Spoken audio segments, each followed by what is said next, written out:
किसान भाइयों जय बलराम। तो आ गए अपना स्प्रे दूसरा लेकर 05234 के साथ, और क्या प्रोडक्ट मिला रहे हैं इसकी जानकारी भी आगे देंगे।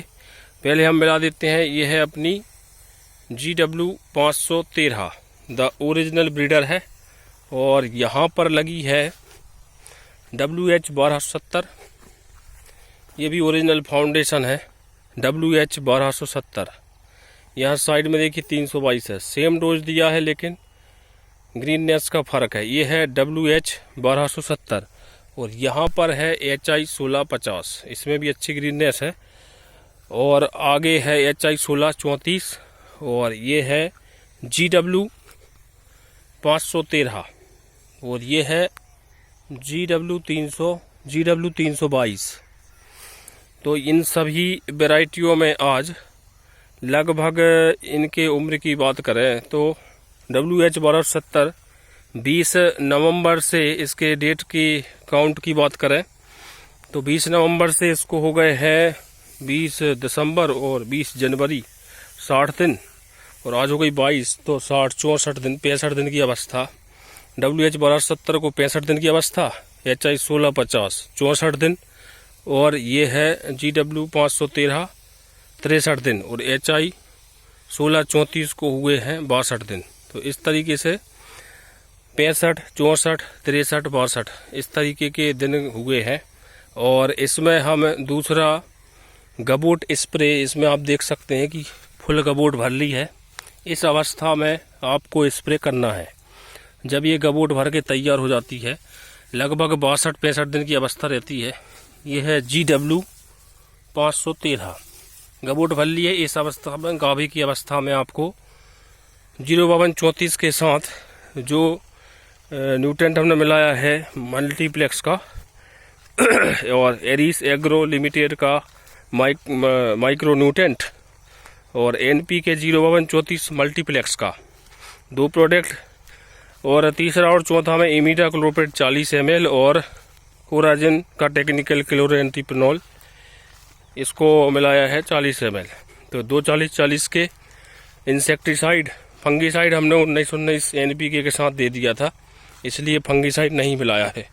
बाकी प्रोडक्ट डिटेल और बता दे रहे हैं हम आपको, फिर से एक बार आपको रिकैप कर दे रहे हैं। वहाँ पर हमारे सरपंच साहब के पास रखे हैं प्रोडक्ट के डब्बे, तो हम इस वीडियो में आपको आगे बता देते हैं।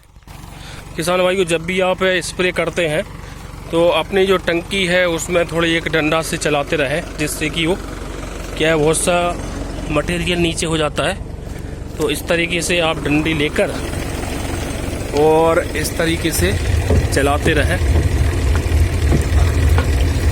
तो क्या पूरी अच्छी तरह से ये दवाई क्या घुलती रहती है। नहीं तो टैंक बहुत देर में चलता है, बहुत देर तक चलता है, तो ये क्या दवाई बहुत नीचे चली जाती है। तो इस तरीके से हम डंडे से इसको चलाते रहते हैं।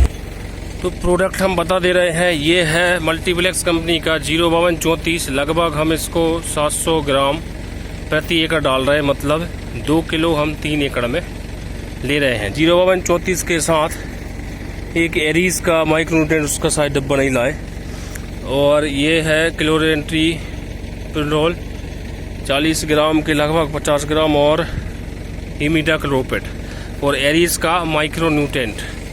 तो 3 प्रोडक्ट ये हैं। एरीज का माइक्रोन्यूट्रेंट हम उसका बक्सा नहीं ला पाए रेपर, तो वहाँ चल रहा है स्प्रे 05234 गाभी की अवस्था वाला।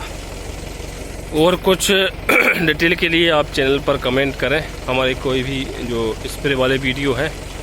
तो दवाई वगैरह की अवस्था क्यों हम ये चीज़ें डाल रहे हैं, इसके लिए भी आप कमेंट कर सकते हैं।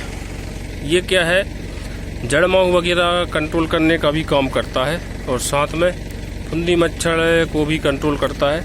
और ये इंसेक्टिसाइड जो कि बाल में कभी कभी कीड़े वगैरह आ जाते हैं, तो उसके लिए ये 15 दिन का रिकवरी करेगा। इसमें क्या है कि जो गाभे की अवस्था जो है, गबोट में जो बाल रखी हुई है उसमें क्या कभी कभी कीड़े पैदा हो जाते हैं, तो वो क्या है जो बाली है उसको ख़राब कर देते हैं, उसके दाने ख़राब कर देते हैं। तो इसलिए ये इंसेक्टिसाइड लिया है।